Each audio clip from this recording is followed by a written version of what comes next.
Hi, and welcome to the training video on the ThermoChem HT2000 device. My name is Greg Giza from ThermoSolutions, and I'm going to walk you through the device, the disposable, and then how it is utilized to perform an IPH operation.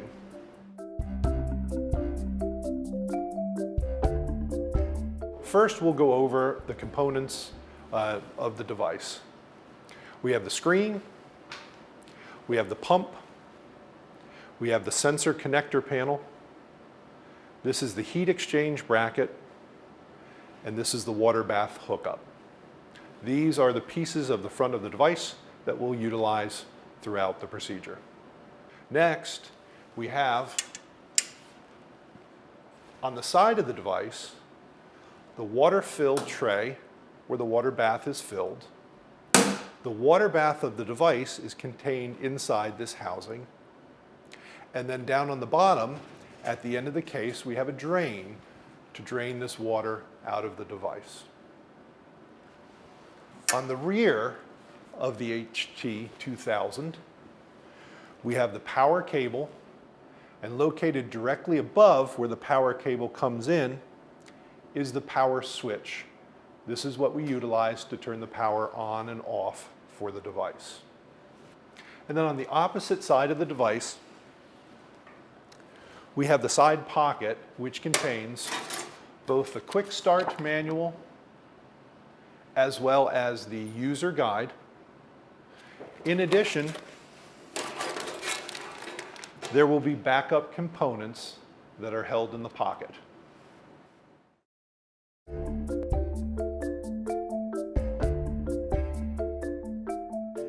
Now we're going to prepare the HT2000, and we'll make sure all the hardware components are on the device in case they're not on there when you start the case. The first item is the power cord, which we'll plug into a standard wall outlet. The next component is the IV pole. The IV pole hangs on a bracket on the C-arm of the device. There is a gray heat exchange temperature probe that gets placed on the sensor connection panel and is tightened.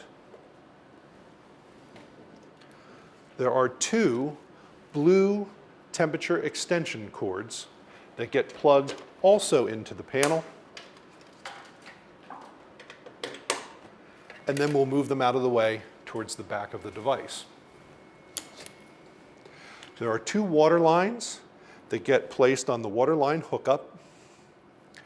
The connector is pulled back and snapped into place on both water line hookups, and then you ensure that they're solidly connected. The final component is the reservoir bracket, which will fit on the side rail, and we place it lower on the bracket. And those are all the hardware components that get assembled on the HT2000. And now that all the hardware is on the machine, we're going to fill the water bath of the machine. So to start, we go down to the drain of the machine, we open it and ensure that there's no remaining water from previous use, and then shut that valve. Following that, you'll pull open the water-filled tray, and 2 liters of sterile or distilled water will be added to the fill tray. The tray is then closed, and the device can be powered on. We'll power on the device by turning on the power switch on the back of the device.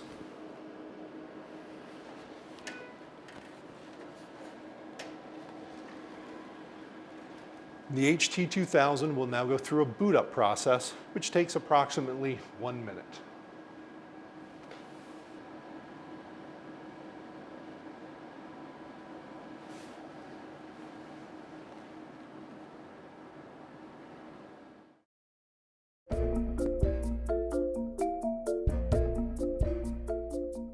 And now we're ready to open the disposable.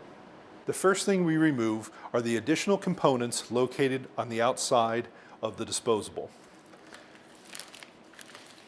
There will be 2 ViaGuard suction strainers, and you're going to place those aside for hand up to the sterile field. There is also a white pressure sensor, and that will be placed aside and assembled on the device.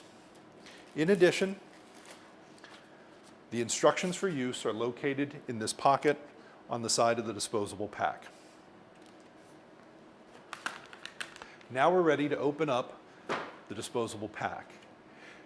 It does not need to be opened with sterile technique. It can be opened anywhere. The parts that need to remain sterile are wrapped sterile inside of this and will remain that way until handed up to the sterile field.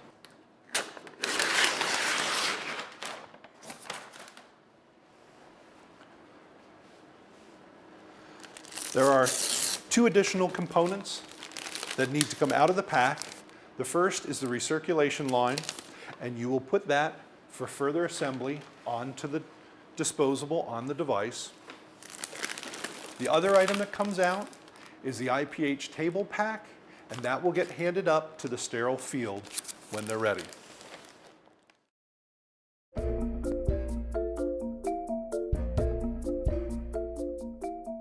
And now we're ready to assemble this tubing pack onto the HT2000 device. There's 2 additional components within the kit that we're going to set aside. The first one is the recirculation line, and that will get assembled onto the device. The second piece is the IPH table pack, which will get handed up to the sterile field when they're ready to accept it. And now we'll place the tubing pack onto the HT2000 device. Discard the foam spacer. The first part out of the disposable pack is the heat exchanger. We will make sure that the tubing is not twisted. The heat exchanger will get hooked up to the water hoses. There are red marks and red caps, blue caps and blue marks for where the water lines get hooked up to the heat exchanger.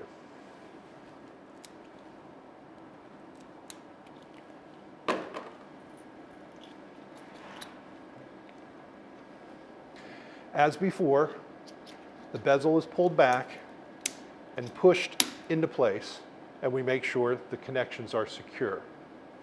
Once the water lines are hooked up to the heat exchanger, it is placed into the bracket, and there is a groove on the front of the heat exchanger that matches the groove on the bracket, and it simply snaps snugly into place. The next component is removing the yellow cap. The gray heat exchange probe is inserted, and the slight twisting motion to lock it in place. Now the heat exchanger is connected to the water bath.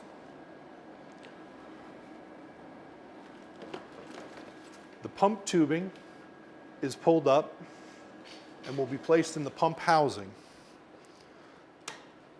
The lid door to the pump is opened.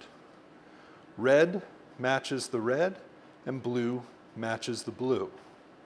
A spring clip is pulled backwards, and the tubing is secured inside. The tubing is then threaded through the pump. There are guides on the pump head.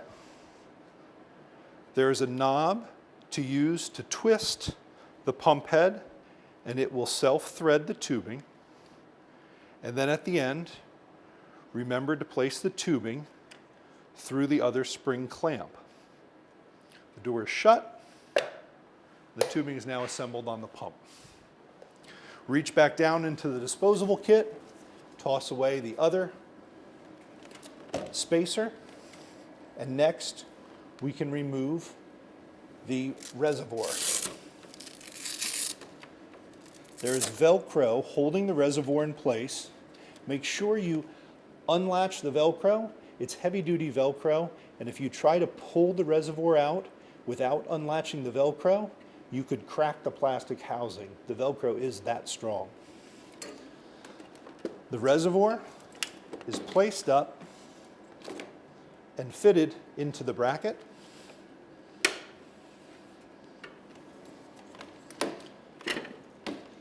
The reservoir drain line, which is the short leg with the blue cap, is clamped using the Roberts clamp built into the tubing.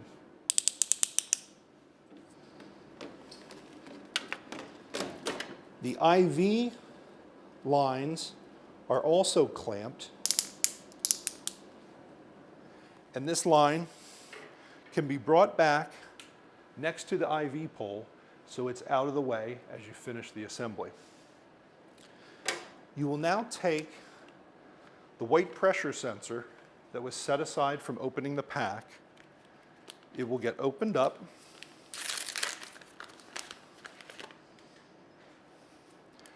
and will be hooked into the device using this white end into the white pressure sensor location.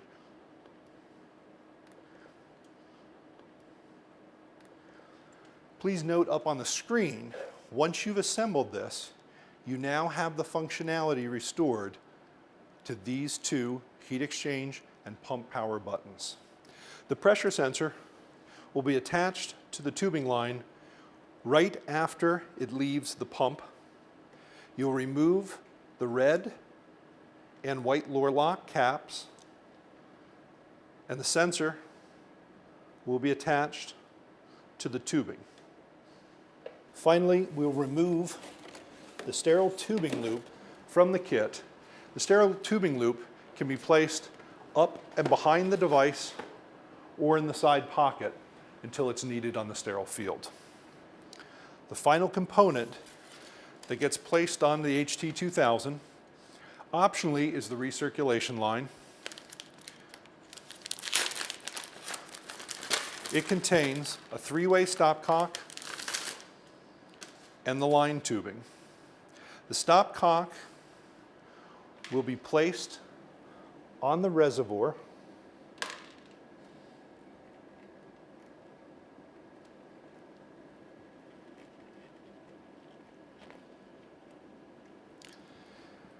and the recirculation line will be connected to the 3-way stopcock, and the other end of the recirculation line gets placed on top of the heat exchanger.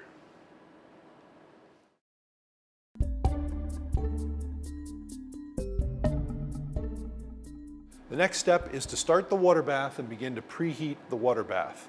And then where the temperature setting is, that will get turned up to 46.5 or 47 degrees to preheat the water bath.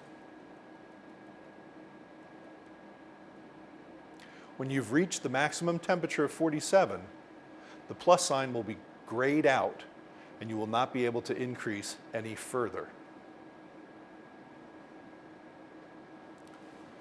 With the water bath warming, we can hang our solution onto the IV pole and then spike the bag and begin to fill the reservoir to preheat the patient's solution. The IV lines will be opened and fluid will begin to fill into the reservoir. While that fluid is filling in the reservoir, we'll go up to the screen and start the heat exchanger. When the heat exchanger starts, water will begin to fill from the water bath up to the heat exchanger and back down. Quick check to ensure the integrity of the heat exchanger, and then the entire heat exchanger is tilted forward and any additional air is cleared from the water side of the heat exchanger, and it's snapped firmly back in the bracket. Now with the patient fluid filling in the reservoir, we can go up to our screen, power on our pump, and actually begin to circulate the fluid throughout the tubing set. And this is pre-warming the fluid so that when we hand it to the sterile field, the fluid is close to the temperature that the surgeon will want. So the pump is powered up by pressing pump power. It now energizes our slider, and we'll move it approximately halfway up. If we look down at our pump, we'll see that water is now flowing through our circuit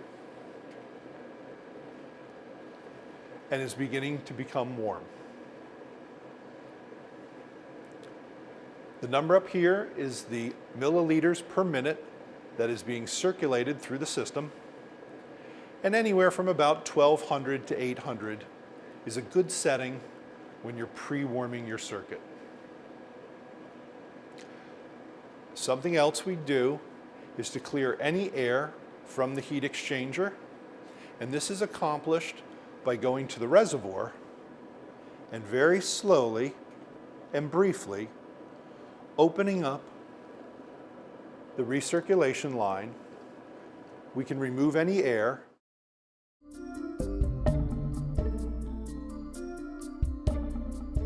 The next step is to have the sterile components pulled up onto the field.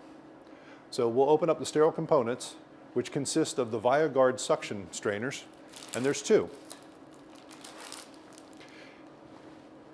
Importantly, this is the piece that we'll utilize for the case. This can be reserved for use later. We do not use that as part of the HT2000 setup.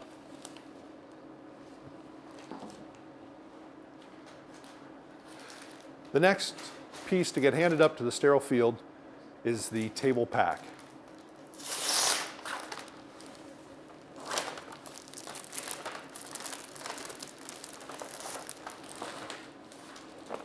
The alternative method to hand over the table pack is to have the circulator just remove the blister pack and then use sterile technique to open up the blue.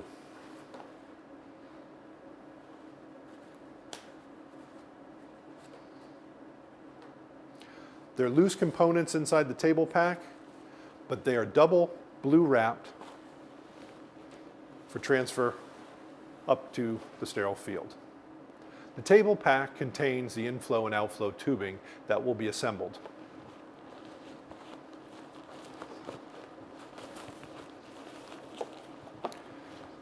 These components consist of two temperature sensors, two wire reinforced catheters that are used for the inflow, and on these the spacers are removed and discarded.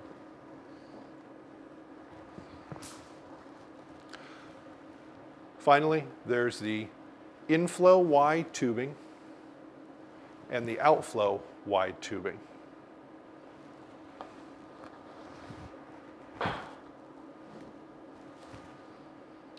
Now we'll assemble these to place them into the patient. First step is to remove from the tubing all the red connectors, and those can be discarded. The inflow tubing will be assembled, and it is noted by directional arrows that are red to indicate the warm inflow fluid going into the patient. The wire reinforced catheters are each placed on the ends of the Y connector. The assembled piece looks like this. The outflow Y tubing is denoted with the blue outwardly facing arrows for the cooler fluid flowing back from the patient. The legs of the outflow tubing are long to accommodate a very large patient. Many patients, these legs have to be shortened. To shorten them, simply cut them on the sterile field to the correct length with a pair of heavy bandage or regular scissors. Once they are at the right length, the outflow strainers can be firmly placed on the ends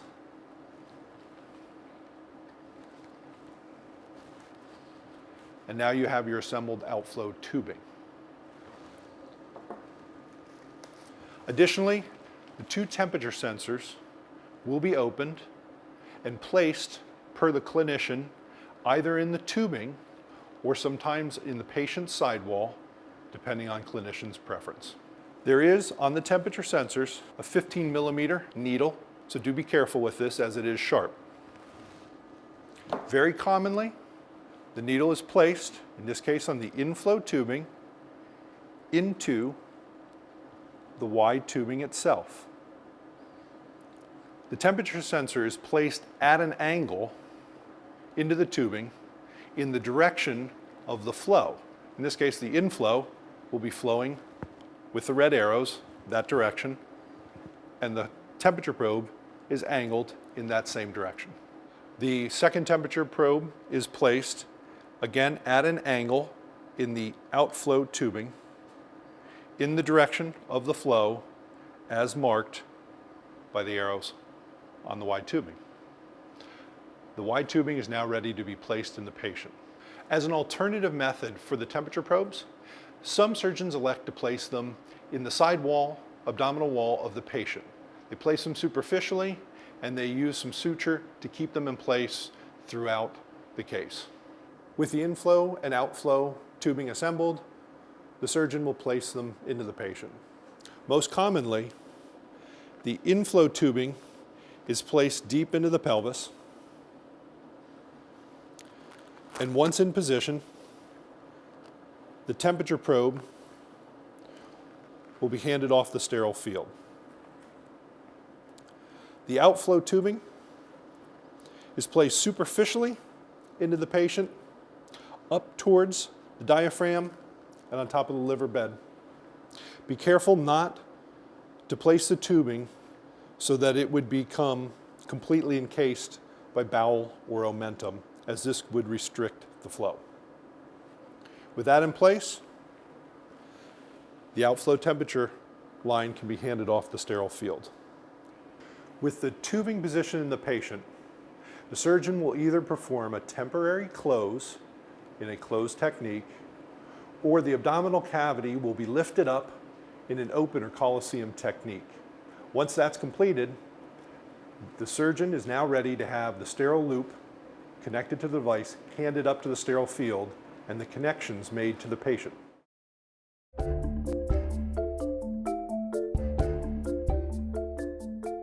Now that we're ready to hand the sterile loop of tubing up to the surgical field, the operator will press the stop pump button and the pump will stop so we can safely hand the tubing up to the sterile field.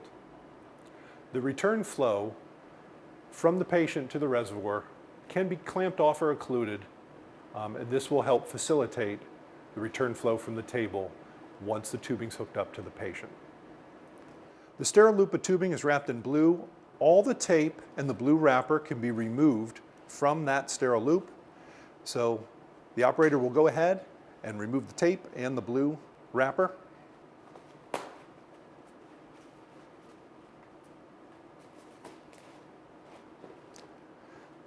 Sterile technique does not have to be followed for this part because the clamshell pack keeps that sterile tubing in a sterile condition until it's handed up to the field.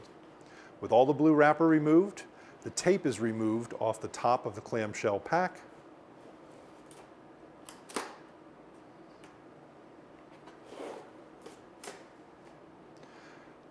The lid is removed from the top of the pack.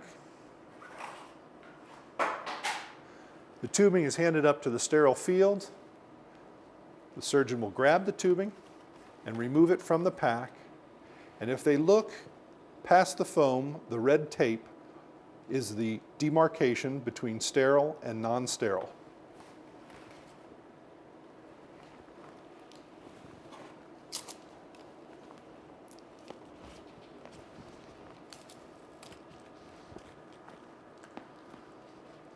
We're now ready to make the connection to the inflow and outflow tubing. The connection to the patient is made by pressing the button on the quick release clamps and then making the connection to the inflow and outflow. They simply press together And you'll see that the blue directional arrows will only fit in the outflow tubing that has the blue directional arrows. And the red will only fit to the inflow tubing and snap together, and it follows the red directional arrows.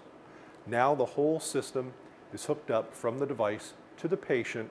The temperature probes are hooked into the blue temperature extension cords. They fit snugly in place.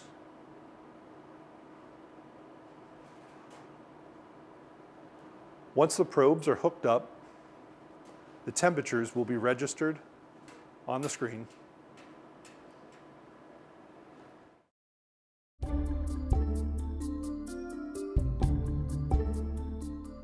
Now we'll begin to fill the patient, which is done by powering on the pump,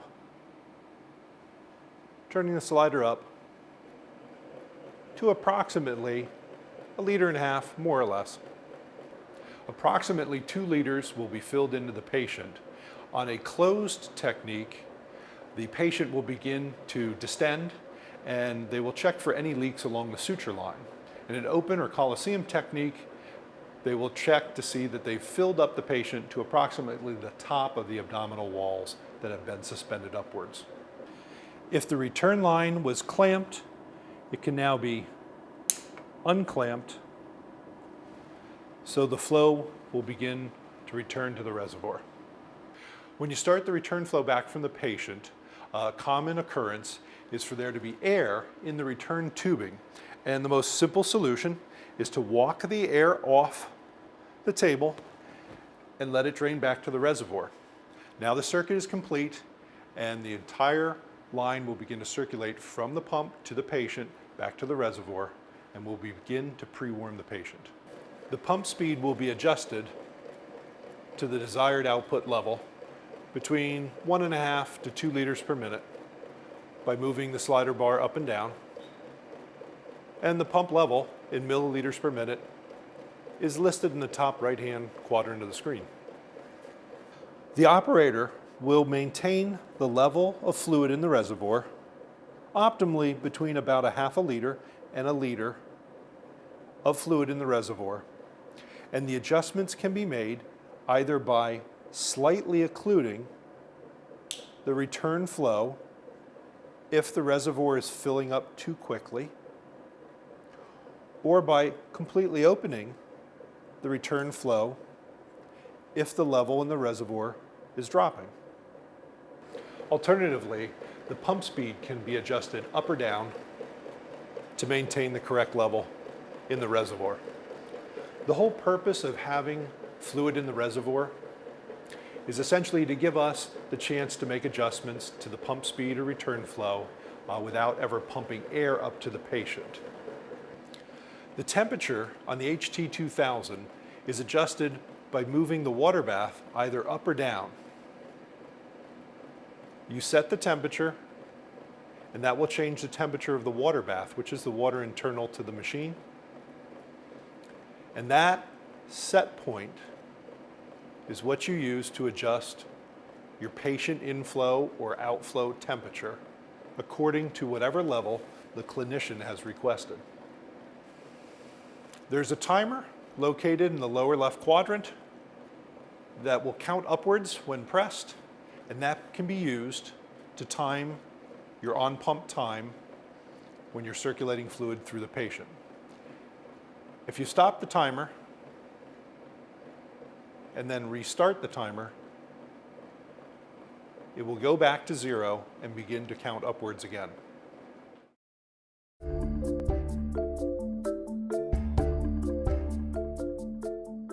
After the complete circulation time is achieved, and that's set by the clinician, very typically 90 minutes, sometimes 60 minutes, we'll begin to drain all the fluid from the patient.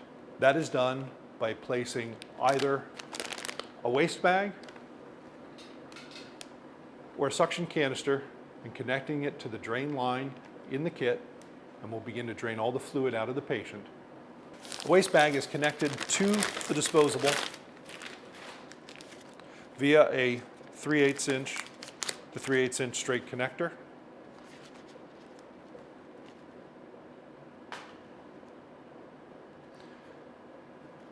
which is placed into the waste bag.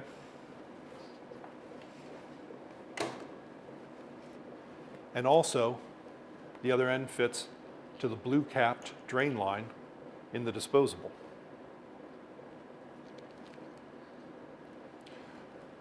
We ensure that the drain cap is completely tight, that the clamp is open, and now we can drain our patient. We will open up the clamp on the waste leg, and fluid will begin to flow into the waste bag, which is commonly placed on the floor in front of the device. With the fluid flowing to the waste bag, we'll securely clamp the return to the reservoir. And now, the patient fluid will be drained almost completely from the reservoir. If your surgeon is electing to flush at the end of the procedure, 2 liters is dropped into the reservoir and circulated once through to the patient and down to the drain bag. Whether we've rinsed or not, the last remaining fluid will be pumped out of the reservoir. The pump can be powered down, and the device will be shut off by depressing the off button. A pop-up window confirms that you want to shut it off. And now the device will power down. With the device powering down, you'll reach around the back and you'll depress the toggle switch. With the device completely powered down, we're now ready to remove the disposable from the device in the sterile field.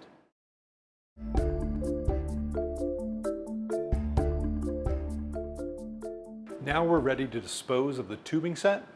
Make sure this is done in accordance to your hospital's policies for removal of medical waste, which will include patient fluid and could include pharmaceuticals as well. When we take down the tubing set, the IV will be removed. Our waste receptacle will be placed. Our reservoir will also be removed and placed into the trash. Our pump housing is opened.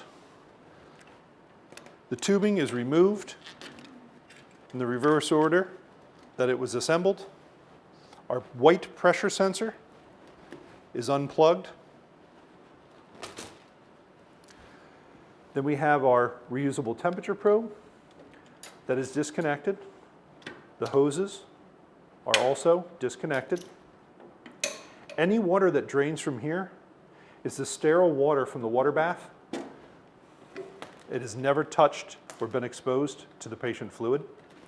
And this is also placed into the waste receptacle. With the tubing set removed from the device, we're ready to accept the inflow and outflow tubing from the patient. This will go into the same waste receptacle.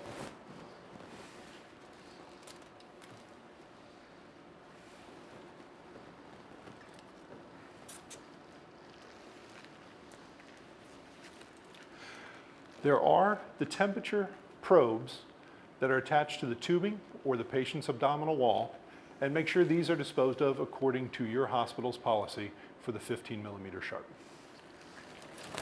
And remember that the blue temperature extension cord is reusable and should not be discarded. The final step before putting the device away is to drain the 2 liters of sterile water from the water bath. This is done by opening the drain cock and letting the fluid drain out. Note that it will take 2 to 3 minutes to drain all the water out, so it is best to drain it in a collection basin. That concludes the training on the ThermoSolutions HT2000.